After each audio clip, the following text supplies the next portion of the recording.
अस्सलाम वालेकुम, मैं हूँ रिदा सैफी। नाज़रीन, बात तो करना आज चाहती थी कि करूँ, नाले साफ़ नहीं हो रहे और वाटर बोर्ड तहलील कर दिया जाए। आज इस तरह की गूंज उठी कराची में, एक मरतबा फिर कराची सुप्रीम रजिस्ट्री में, और वहाँ पर चीफ जस्टिस ने जिस तरह के रिमार्क्स दिए, बड़ी बरहमी का इजहार किया। और उसके बाद वज़ीर आला सिंध का जो मौक़िफ़ आया कि जी पीटीआई नाला पार्टी बन गई और नाले में बह जाएगी। मैं चाहती तो थी इस पर बात करती, लेकिन आज मैं इस पे बात नहीं करूंगी, क्योंकि आज भी मुझे बजट के ऊपर इसलिए बात करनी है क्योंकि आवाम का ये जो देरीना मामला है, वो ये चाहते हैं कि जी बजट के हवाले से थोड़ी और बात की जाए, उनको और हकायक पता चलें। क्योंकि जब वज़ीर ख़जाना शौकत तरीन साहब ने बजट पेश किया, बजट की तजावीज़ पेश की, तो उस वक्त कमो बेश लफ्ज़ तो यही रहा था सब कुछ के सब ओके की रिपोर्ट है और बहुत अच्छा बजट है। लेकिन बजट, जैसे कि मैंने पहले दिन ही एनालिसिस में कहा था, कि एक बैलेंस्ड बजट है।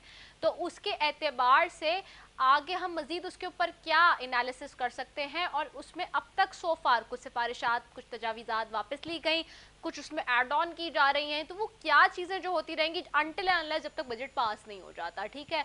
और जैसे कि हम जानते हैं, बजट पास कराने का टास्क हुकूमत ने दिया है जी गवर्नर पंजाब को, और अगेन सरवर साहब के सर पे ये जाता है। और मैं कल भी जब उनसे बात हो रही थी मेरी, तो अगेन मैंने उनसे यही कहा कि वोट ऑफ कॉन्फिडेंस हो चाहे, या फिर बजट पास कराना हो नेशनल असेंबली में, सहरा उन्हीं के कोरा उन्हीं के हक में खुलता है जी, सर जाता है। वेल, इस पर भी हम बात करेंगे। मैं सबसे पहले थोड़ा सा बात करूंगी सेनेटर ज़ीशान खानज़ादा से, पाकिस्तान तहरीक इंसाफ से। जी, सेनेट का इजलास अभी थोड़ी देर पहले खत्म हुआ है। बहुत शुक्रिया senator Zeeshan for joining us. No problem ji. अस्सलाम वालेकुम। वालेकुम सलाम। ज़ीशान, मुझे सबसे पहले तो बताएं, जो बात हो रही है बजट के हवाले से, जो तजावीज़ात आप लोगों ने दी हैं, जो सिफारिशात दे चुके अब तक, लेकिन ऑपोजिशन स्टिल ऑन इट कि जी ये बजट पास ना हो सके। सरवर साहब को टास्क भी दिया है वज़ीर आज़म साहब ने। It means there is something missing ना, क्योंकि ऑपोजिशन ये 2 हफ्ते से कह रही थी, हमारे प्रोग्राम में भी, मेरे प्रोग्राम में 4 लोग कह के गए, नासिर शाह साहब भी, कमर जमान कायरा साहब भी, और फिर मुर्तज़ा अब्बास साहब भी कह के गए कि जी हमारे साथ ट्रेंजी बेजिस के लोग बैठे हुए हैं, बजट पास नहीं होने देंगे। तो ये बजट जो आप पेश कर रहे हैं, आपको लगता है बजट पास हो जाएगा, आप लोग करा लेंगे पास? देखें जी, बात ये है कि बजट तो ऐसे ही ये एक और बहाना बना रहे हैं पीडीएम में जान डालने के लिए। PDM is completely dead. इसके पीछे और कोई मतलब इसका फ्यूचर ही नहीं है। ओके। बल्कि फ्यूचर क्या, ये इसका तो मतलब माजी अगर आप देख लें तो ये इसी चक्कर में है कि किसी तरह से इस हुकूमत ये जो परफॉर्मेंस दिखा रही है, और ये जो पिछले 2-3 साल से जो मुश्किलात से ये हुकूमत गुजरी है, ये मईशत हमारी जो जिस मुश्किलात से गुजरी है, वो कोरोना का वजह हो या और जो हमें इकॉनमी जिस स्टेट में दी गई थी, अगर वो वजूहात हो, ये नहीं चाहते कि कोई बेहतरी आए पाकिस्तान में। ये बजट के ऊपर क्यों नहीं बात करना चाहते हैं? जिस तरह आपने खुद ही अपने गुफ्तगू में ये आपने कहा है कि जी सारे लोग कह रहे हैं कि ये एक बैलेंस बजट है, बल्कि जो बिजनेस कम्युनिटी है पूरे पाकिस्तान में, कराची से लेकर फाटा तक, सारे लोग जो है तो इस बजट को सराह रहे हैं कि जी ये एक बहुत ज़बरदस्त बजट इस दफ़ा पीटीआई ने दिया है, और इसमें इंसेंटिव्स है मुख्तलिफ शोबों में। इसमें हर किस्म की चीज़ें हैं एक्सपोर्ट इंडस्ट्री के लिए, और अगर आप देखें तो एग्रीकल्चर में, हाउसिंग में, हर एक चीज़ जो है तो इसमें अवेलेबल है। तो इनके पास तो और कुछ है नहीं, क्योंकि अगर इससे पहले हम जो भी कोई कानून साजी करते थे, कोई अच्छे काम करते थे, तो ये लोग रोड पे आके धरना देते थे और धरने में कहते थे जी हम महंगाई के खिलाफ निकले हैं। तो महंगाई के खिलाफ तो फिर बात नहीं करते थे, या महंगाई के बारे में बात नहीं करते थे, अपने केसेस के बारे में बात करते थे, एनआरओ के बारे में बात करते थे। तो ये तो इनका मेरे ख्याल से एक पुराना जो इनका तरीक़ेकार है कि वो किसी तरह से इस हुकूमत को मुश्किल में डाले और आवाम की आंखों में इस हुकूमत को जो है तो नीचा शो करे। तो ये तो मेरे ख्याल से इनका ये जो है ना, ये बिल्कुल भी कामयाब नहीं होगा। इंशाल्लाह बजट पास होगा। ये एक अवाम दोस्त बजट है। इसको जो पाकिस्तान में मैं समझता हूँ कि इतने अरसे से खान साहब एक तहरीक चला रहे हैं कि मैं वन पाकिस्तान, जो मेरी पॉलिसी है कि एक ही पाकिस्तान है, दो पाकिस्तान नहीं है, कि एक गरीब आदमी के लिए, एक गरीब अमीर आदमी के लिए, और सारे जो हैं तो पाकिस्तान में इस कानून के नीचे एक हैं। और गरीब आदमी को हमने अच्छा जो है जीशान साहब, तो। ये बताइएगा कि हम देख रहे हैं कौमी असेंबली के अंदर आपके अपने कुछ मेंबर कौमी असेंबली जो हैं, जो शकूर शाद साहब की तकरीर देखी, दीगर लोगों की देखी जो कि कराची से एमिनेज हैं, they have so many complaints and they have delivered it on the floor, specially on this time when you people were giving the budget. तो उस टाइम पे इस तरह की चीज़ें आना, व्हाट आर दिस इंडिकेशन? क्योंकि अब आप देखिए ना कि अगर आप कह रहे हैं कि आप पास करा लेंगे, लेकिन अगर ऐसे आपके लोग नहीं खड़े हुए ट्रेजरी बेंचेस से आपके साथ और वो अपोजिशन की तरफ चले जाते हैं, what would be your policy then? देखिए जी, ये जितनी भी चीज़ें होती हैं, एक जो अगर वो कराची के हमारे कोई एमएनएज हैं या पाकिस्तान की किसी भी इलाके से हों, तो इसमें कोई शक नहीं है कि वो असल रिप्रेजेंटेटिव जो हैं, तो वो तो उस इलाके के हैं। उन्होंने तो अपनी बात करनी है। उनका तरीक़ेकार जो है वो किसी का मुख्तलिफ होगा, लेकिन ये है कि अगर वो बात करें तो इसमें ऐसी कोई गलत बात नहीं है। और ये आप नाराज लोगों को मना लेंगे, इसीलिए गवर्नर साहब को दिया है टास्क? देखिए जी, ये तो ये मैं फिर से आपको यही कह रहा हूँ कि ये टास्क और ये चीज़ें जो है ये मुख्तलिफ पार्टी में मुख्तलिफ लोग होते हैं, और सारे जो है तो इसके लिए एक अच्छी लॉबी बनानी होती है और ये करना होता है, क्योंकि देखें वो भी जो एमएनएज हैं उन्होंने भी तो अपने अवाम को उधर जाके जवाब देना होना होता है। तो मेरे ख्याल से ये तो ऐसी कोई बड़ी बात नहीं है, ये हर बजट में ये चीज़ें होती हैं। ये सिर्फ पीटीआई की हुकूमत में नहीं है, इससे पिछली जो हुकूमतें आई थी हाँ उनको जी। भी ये मुश्किलात होते थे। और ये इसी इसी को तो यही तो जमहूरियत की खूबसूरती है। मैं समझता हूँ कि इस स्टेज पे आके तो हम बैठते हैं और जिधर भी मुश्किलात हैं, क्योंकि अब आप देखें हमारे पाकिस्तान में जो इतना ये फिस्कल डेफिसिट इतने अरसे से चल रहा है, पिछले 20-25 सालों से, तो यही तो मसला है कि हर जगह पे तो फंड नहीं पहुंच सकता।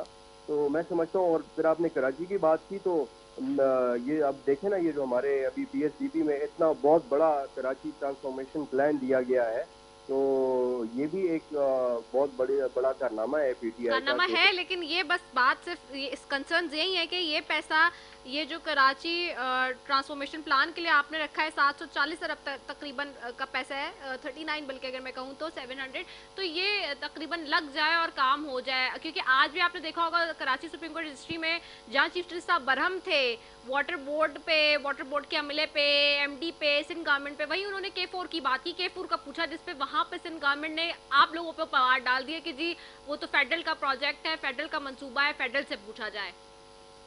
ठीक है जी, फेडरल तो जवाब दे देगी कि हमने आगे कैसे करना है, क्या करना है, लगेंगे या नहीं लगेंगे, लेकिन ये पिछले अपने ठीक है। 12 सालों का जो है तो ये तो कोई दें ना, बताएं उसकी कोई एक्सप्लेनेशन तो दें कि इन्होंने क्या किया। अगर इन्होंने कुछ किया होता तो ठीक है, जो भी बहुत फेडरल शुक्रिया। गवर्नमेंट के थ्रू फंडिंग। ठीक है, बहुत शुक्रिया। जेनेटर जीशान खानजादा पाकिस्तान तहरीक इंसाफ से हमारे साथ मौजूद थे। नाज़रीन, और बात हो रही थी बजट के एतबार से, हुकूमत बहुत पुरुम्मीद है, कह रही है कि अपोजिशन के इस जो प्रेशर है उसके बावजूद, इस क्लेम के बावजूद जो है वो किसी ना किसी तरह से बजट पास करा लेगी। फ्रेंडली बजट है कहा जा रहा है, और बहुत सारे टैक्सों में छूट दी गई है, हुकूमत बार बार ये कह रही है। लेकिन क्या इस छूट देने के बाद हुकूमत अपने वो अहदाफ मुकम्मल कर सकेगी जो हुकूमत इस बजट में बता रही है? क्या जीडीपी ग्रोथ उस तरह से हो सकेगी? इस पे बात करेंगे। Let's talk about this. और उसके लिए हमारे साथ जो हमारे मौजूद मेहमान हमारे साथ मौजूद यहाँ पे मौजूद है, उनकी तरफ भी बढ़ती हूँ। स्टूडियो में हमें सबसे पहले ज्वाइन किया है जी शारिक वोरा साहब हैं, सदर हैं केसीसीआई के। आपको खुशामदीद कहती हूँ, बहुत शुक्रिया शारिक वोरा साहब फॉर ज्वाइनिंग अस। साथ बैठे जी मोहम्मद दानिश खान साहब हैं, चेयरमैन है पीएलजीएमए के, उनको भी खुशामदीद कहती हूँ। बहुत शुक्रिया मोहम्मद दानिश खान साहब आपका भी कि आपने हमें ज्वाइन किया। आप दोनों मौजूद मेहमानों का, और बात हो रही है जी बजट के एतबार से। सबसे पहले तो मैं आप दोनों से ही ये एनालिसिस लेना चाहूँगी, क्योंकि जो भी बजट के ऊपर हमारा मेहमान होता है हम उससे पूछ रहे हैं कि वन लाइनर में अगर देखा जाए तो आप लोग क्या समझते हैं ये बजट कैसा है? शारिक वोरा साहब जी। बजट ग्रोथ ओरिएंटेड है, बजट पॉजिटिव है, और कराची चेंबर ने इसको अप्रूव किया है। ओके, ठीक है। दानिश साहब, आप कैसे देख रहे हैं? ऐसे of course it's a friendly budget, मतलब बिजनेस फ्रेंडली बजट है। अच्छा, इसका देखिए, this is too early to make any comments, because देखिए एक चीज़ शौकत तरीन साहब ने जो है ना उसमें यूसेज पे लगा दिया था ना, जो एसएमएस पे, और उस पर फौरन खान साहब का ट्विटर आ गया, नहीं उसको हटाना पड़ा। तो बहुत सारी चीज़ें, जी वो बहुत सारी चीज़ें जो अभी क्लैरिफिकेशन में है, बिकॉज इट्स अर्ली स्टेज। अभी तो बजट पेश होगा, जैसे आपने अभी बात की जीशान खानजादा से जो भी है सीनेट से, कि बजट ऑफ कोर्स पास हो जाएगा, ये तो हर गवर्नमेंट जब भी हुकूमत में होती है, चाहे पीपल्स पार्टी हो, नवाज शरीफ हो, तो ऑपोजिशन का काम यही होता है कि उसको अपोज करना ना। हाँ। मगर आई थिंक अब इसका ट्रिकल डाउन इफेक्ट जो है वो आम आदमी पे देखें, this is we are talking not about the only business sector, we are talking about the whole masses of Pakistan की 22 करोड़ की आबादी की बात कर रहे हैं ना हम लोग। तो उसका आम आदमी को क्या इफेक्ट करेगा, इट विल ये आगे 3 महीने 4 महीने बाद पता चलेगा, क्योंकि इसमें एक चीज़ है कि पेट्रोलियम प्रोडक्ट्स को जो है उन्होंने कहा 1 जुलाई से इस पे जो है वो ड्यूटी लगा, सेल टैक्स एसटी लगा मेरा खास सर। तो अगर वो आ जाएगा, if it is like that, अगर ऐसा हुआ देन यू नो उसका जो पेट्रोलियम प्रोडक्ट्स पे जब भी आप लगाते हैं टैक्सेस लगाएंगे तो उसका ट्रिकल डाउन इफेक्ट हर चीज़ पे आएगा वो। Exactly. तो वो असल में तो we have to see the जो आपके आवाम को देखना है। ठीक है, शारिक वोरा साहब आपकी तरफ आऊंगी। शारिक वोरा साहब, आप बताएं, आपने कहा कि इट्स अ फ्रेंडली बजट, ठीक है, आपके और आपने कहा कि आप लोगों ने उसे पास भी किया है KCCI ने। अब ये बताएं, चूँकि आपने पास कर दिया, आपने कह तो दिया कि फ्रेंडली बजट, अब इसको एक्सप्लेन करेंगे फ्रेंडली बजट कैसे, क्योंकि हम जैसे कि देख रहे हैं, अवाम जैसे कि देख रही है कि वो ये पूछ रही है कि आम आदमी की ज़िंदगी पे इससे क्या इम्पैक्ट आएगा। दे डोंट वांट कि जी हम GDPs और इन सारी चीज़ों में जाएं या परसेंटेजेस में जाएं या टैक्सेस के ऊपर जाएं। आम आदमी के लिए इसमें क्या बेनिफिट्स हो सकते हैं, क्योंकि जाहिर सी बात है आप सदर हैं KCCI के और ओवरऑल आप सारे सेक्टर्स को देख रहे हैं। सो अगर हम ओवरऑल चीज़ों के ऊपर थोड़ी सी नज़र डालें वन बाय वन, आप कैसे देखते हैं? कराची चैम्बर ऑफ कॉमर्स या कोई भी ट्रेड बॉडी जो होती है वो जो बजट को ओवरऑल क्या उसका इफेक्ट होगा ट्रिकल डाउन नीचे सोसाइटी में आम आदमी, उस तनाजुर में ही देखती है। बेसिकली तो पूरी इकोनॉमी, पूरी इंडस्ट्री, पूरी बिजनेसेस जो हैं उसका ताल्लुक आम आदमी से ही है। राइट। और जितनी इकोनॉमिक एक्टिविटी होती है मुल्क में, माशरे में, उसमें सारा जो ताल्लुक होता है वो आम आदमी का है। मसलन ये कि अगर किसी मुल्क में इंडस्ट्री ठीक चल रही है और वहाँ सप्लाई एंड डिमांड का बहुत बड़ा चैलेंज नहीं है, शॉर्टेजेस नहीं हैं, तो फिर आम आदमी को चीज़ें जो हैं वो वक्त पर और सस्ती मिलती हैं। इस बजट में क्या अच्छा हुआ जो आपने सवाल पूछा, सबसे अच्छा ये हुआ कि कराची चैम्बर की तरफ से दी गई कोई 60-70% जो हमारी सजेशंस थी, प्रपोजल्स थी, वो उन्होंने मानी। ठीक है। और सबसे बड़ी जो प्रपोजल हमारी थी जो मैक्रो लेवल की, वो थी जो हमारा विदहोल्डिंग टैक्सेस के बारे में। अब विदहोल्डिंग टैक्सेस पर उन्होंने 40% वो जो कैटेगरी थी उसको कम किया है। राइट। फिर हमने उनसे जो कट मांगा ड्यूटी में उन रॉ मटेरियल्स पे जो कि एक्सपोर्ट के लिए इस्तेमाल होते हैं, वो तकरीबन 47 टैरिफ लाइंस पर उन्होंने उन ड्यूटीज़ को कम किया। और डेफिनेटली उसका भी फ़ायदा जो है वो आम जो शहरी है, आम पाकिस्तानी, उस तक पहुंचेगा। उसके बाद हमने उनसे कहा कि जी आप टर्नओवर टैक्स जो है उसको कम करें। उन्होंने वो कि उतना नहीं किया जितना हम चाहते थे, बट फिर भी उन्होंने वो कम किया। इसी तरह जो टैक्सेशन सिस्टम में कराची चैम्बर ने प्रपोजल दी थी, वो उन्होंने बहुत हद तक हमारी मानी। आपने सुना कि उन्होंने कहा कि जो अब हमारा रिटर्न फाइल होगा उसको वो असेसमेंट ऑर्डर तस्वर किया जाएगा। इसी तरह और बहुत सारी माइक्रो लेवल पर भी चीज़ें जो हैं वो इम्प्रूव हुई हैं। बट जैसा कि अभी दानिश भाई भी कह रहे थे कि चीज़ों को जब हम ट्रांसलेट करते हैं फाइनेंस एक्ट को, कि उसका ओवरऑल जो उसकी लैंग्वेज होती है ना, वो बड़ी, आपको पता है ना, टेक्निकल होती है। exactly. और उसको जो है ट्रांसलेट करके वो किस चीज़ पर किस तरह असरअंदाज हो रही है। तो आज हमने एनामलीज बैठ के चैम्बर में, अभी मैं वहीं से आ रहा हूँ, तो हमने कोई 20-25 पेजेस का एक डॉक्यूमेंट तैयार किया है जिसमें कि बहुत सारी एनामलीज हैं। जिसमें हमने उनसे ये कहा है कि आपने जो टैक्स पेयर को हरासा करने की, जो अरेस्ट करने की, इसी तरह जो इम्पोर्टर्स के लिए मुश्किलात उन्होंने उसमें आई हैं, जिसमें कि वो कहते हैं कि जी आपने अगर कंटेनर में इनवॉइस नहीं है तो आपको फर्स्ट इंस्टेंस में 1 लाख, फिर 5 लाख, फिर 10 लाख। तो उसको हमने जस्टिफाई किया है कि ये आपके इन इक़दामात से ट्रेड को फ़ायदा नहीं होगा, नुकसान होगा और इससे करप्शन बढ़ेगी। और सबसे पॉजिटिव बात यह है इस गवर्नमेंट की कि हम जब इस सारी बजट एक्सरसाइज में थे गवर्नमेंट के साथ, तो वो पूरा FBR, पूरा मिनिस्ट्रीज जो थी, शौकत तरीन साहब खुद भी बड़ा पॉजिटिव थे। उनकी बॉडी लैंग्वेज ये बता रही थी कि he wanted to do something which he did.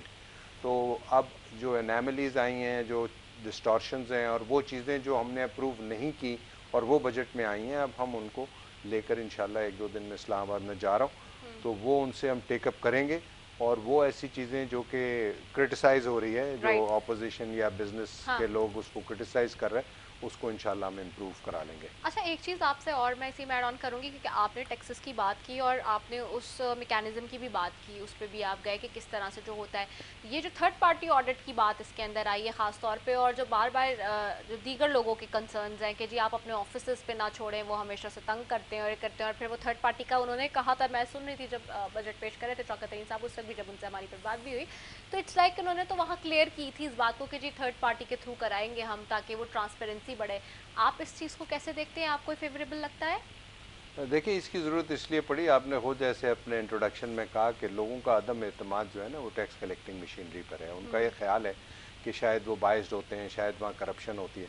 हमने इसमें तरमीम की है और हम इस गवर्नमेंट को ये तरमीम पेश करने जा रहे हैं कि थर्ड पार्टी इंडिपेंडेंट ऑडिट उस वक्त कराया जाए जब डिपार्टमेंट और टैक्स पेयर जो है उस वो किसी नतीजे पे ना पहुंचे। मसलन अगर मेरी असेसमेंट पर मैं एग्री नहीं करता या कोई ऐसा एडजुडिकेशन का ऑर्डर जो डिपार्टमेंट निकालता है उससे मैं एग्री नहीं करता और डिपार्टमेंट के ऑडिट कहते हैं कि ये ठीक है, तो ये प्रेरोगेटिव होना चाहिए, ऑप्शन होना चाहिए टैक्स पेयर का कि वो कहे कि ठीक है जी अब मैं इंडिपेंडेंट ऑडिटर के रिजल्ट को मान लेगा।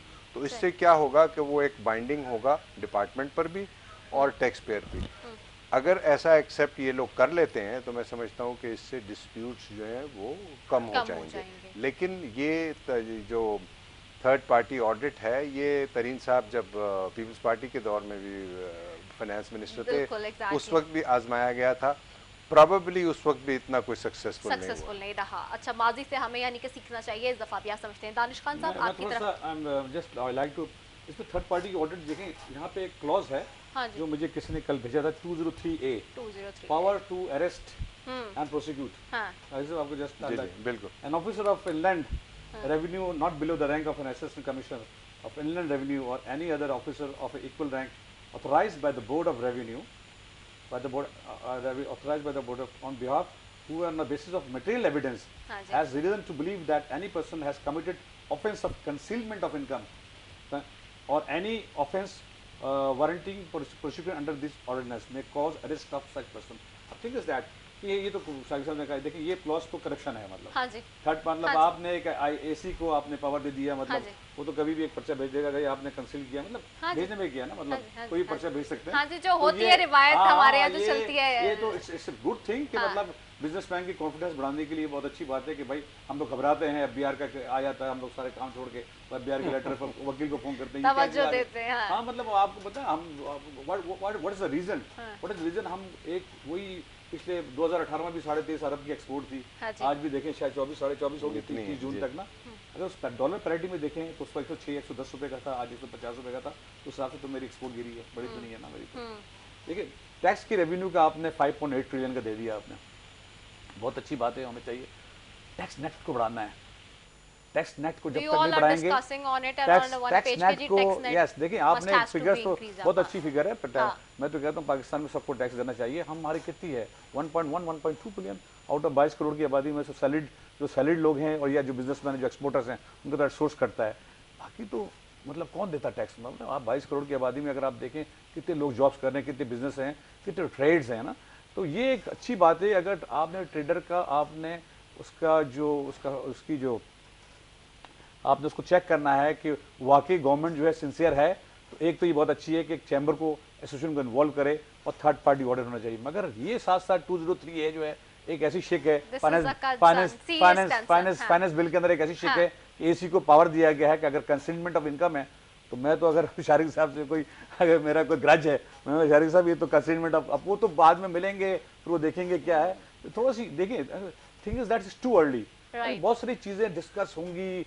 अब जैसे चैम्बर फेडरेशन जाएगा, चैम्बर जाएंगे, इट्स नॉट नो डाउट बहुत अच्छा बजट है, फ्रेंडली है, इसमें बहुत सारी चीजें ड्यूटीज कम हुई हैं, इसके अंदर इंडस्ट्री लुक लाइक अ friendly budget, look like industry को, मतलब इंडस्ट्री की बहुत सारी चीजें पे, बहुत सारे आइटम पे, रॉ मटेरियल पे जो उन्होंने टेक्सटाइल को बहुत वो कर दिया, एग्रीकल्चर में बहुत कहा कि छोटे सॉफ्ट लोन की बात की उन्होंने, 1.5 लाख 3 लाख, और इसी तरह छोटी इंडस्ट्री को 5 लाख, जिससे मेरे खास इतनी बड़ी रकम नहीं है, वो 1.5 लाख 2 लाख से वो क्या करेगा, वो समझते वाले इतनी महंगाई के अंदर। हाँ ठीक है, गुफ्तगू का सिलसिला जारी है। नाजरीन, मुझे एक ब्रेक की तरफ जाना है, शॉर्ट कमर्शियल ब्रेक है, will be right back after it, stay tuned.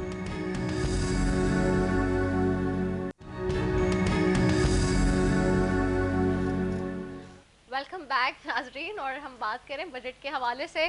Shariq Vora साहब भी अपनी तजावीज़ यहाँ पे बता रहे हैं और इसके ऊपर एनालिसिस कर रहे हैं, मोहम्मद दानिश खान साहब भी। अच्छा दानिश साहब, आपसे पूछना चाहूँगी सवाल ये कि चूँकि जैसी बात है आप चेयरमैन हैं लेदर गारमेंट के, एग्जैक्टली, तो पाकिस्तान में लेदर एक्सपोर्ट के हवाले से जो मसाइल हैं और जो सारी चीज़ें हैं, क्या वो इस बजट के आने के बाद हल हुई हैं, आपको नज़र आ रही हैं?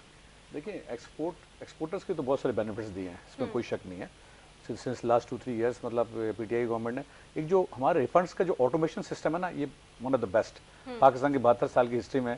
ये ऐसा नहीं हुआ कि जो हमारे रिफंड्स हैं, चाहे इनकम टैक्स के हो, डीएलटीएल के हो, ड्यूटी ड्रॉबैक के हो, सेल टैक्स हमें 8-8 महीने 6-6 महीने, अब सेल टैक्स जो है वो ऑटोमेट सब ये हमारा बहुत बड़ा एक रोना था और हमारा एक प्ली थी गवर्नमेंट को कि सर किसी तरह से हमारा जो फाइनेंशियल जो क्रंच होता था ना, हमारा इसी वजह से होता कि हमारे सारे पैसे जो है ना सेल टैक्स पे या ड्यूटी ड्रॉबैक में या डीएलटी में फंस जाते थे।